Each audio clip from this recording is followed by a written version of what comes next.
I became a Cancer Games Amino veteran by accident. One week I was just another username. The next, my name was a landmark on a haunted map. And before I go any further, if you weren't there, this is going to sound made up, names changed, rooms vanished, and everybody swore their version was the only version. Being a veteran here doesn't mean I won. It means I stayed long enough for the place to tattoo itself onto my brain. From the outside, Seagay looked like pure shock jokes and chaos. It was. But that wasn't what kept it alive. What kept it alive was competition, points, seasons, teams, judges, and a scoreboard that didn't exist anywhere except in our heads and still ran our lives. The DNA goes back to older wars and older rooms, Deebzig cliques, private kick headquarters, town of Salem and gridiron crowds, and those Hunger Games sims nicknamed Cancer Games back when internet humor was a crime scene. By the time I arrived, the sims were the banner, the engine underneath was the leagues. CGPAD, a Cancer Games Posting Association, was the weekly blogging league. If you posted, you lived. If you missed a deadline, you died socially. Then Schedule arrived, the editing league. It was supposed to be dumb fun. We turned it into a religion with brackets. We even had a Season 0 under a different name. Then somebody slapped on the CGPA label and called it history. In CGA, a rebrand wasn't housekeeping. It was magic. I still remember drafts like they were sports nights. People traded pics like we were moving real athletes, not profile pictures. Every week ended the same way. A clock ticking, a flood of last-minute posts, and me refreshing my screen like that could change the outcome. The lie was that it was fair. The truth is it was consistent, stamina, connections, and luck mattered more than any rule list. Judging was theater.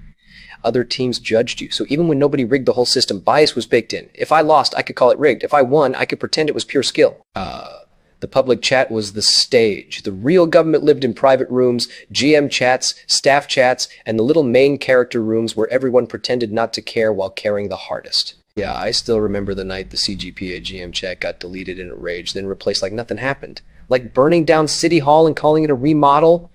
As a veteran, I learned to live two lives. The public one everyone sees, and the private one, where the rules get rewritten in real time. Gah. Loved masks. Alts weren't a secret. They were a tool. Sometimes they were for spying. Sometimes for jokes. Sometimes they were how you kept playing when your main name got poisoned. Even official league accounts got shared. One account, 10 personalities, and the occasional post that read like a haunted keyboard.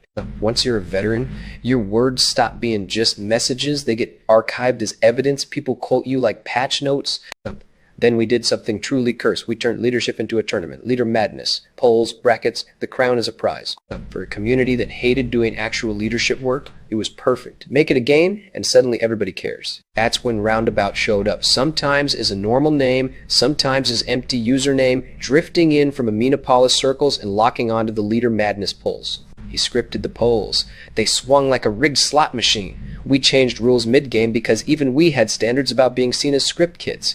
And when he couldn't win the crown, the chaos escalated, mass invites, random accounts flooding in, abrupt bans, and platform weirdness that made everyone paranoid because nobody could prove what happened.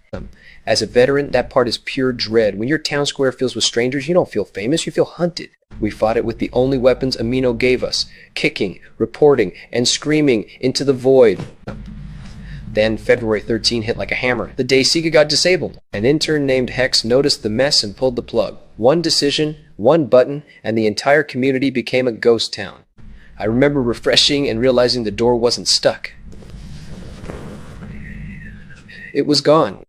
Of course, we immediately hunted for a loophole. There's an entry glitch story, a link, a backdoor, a way to peek inside the ruins if you already belonged. Even in death, we couldn't stop trying to keep the stage alive. Replacement aminos popped up, Seagate 2, Seagate 3.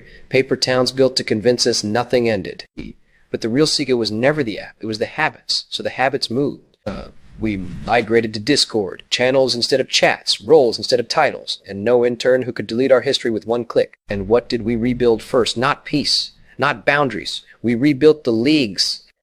CGPay and CHL came back in new formats. Same crunch, same judging, same ancient grudges wearing new usernames. It was ugly and beautiful at the same time. A bunch of survivors rebuilding the same arena just to bleed in it again. I hated it.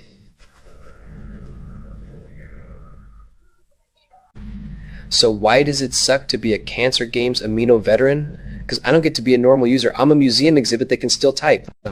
New people don't ask, "Who are you?" They ask what happened back then, like I'm a walking patch note for a community that doesn't exist. My best friends are in private rooms. My worst enemies are in private rooms. And the public chat is just a stage we set on fire whenever we're bored. I survived the leak machine, the politics, the exploit arc, the disablement, and the migration, and somehow I'm still arguing about points. And the part that scares me is this. A tiny part of me misses it, because when you live inside a scoreboard long enough, the noise stops sounding like chaos. It starts sounding like home. Anyway, that's my confession. If you're chasing veteran status, don't. And if you already have it, welcome to the curse.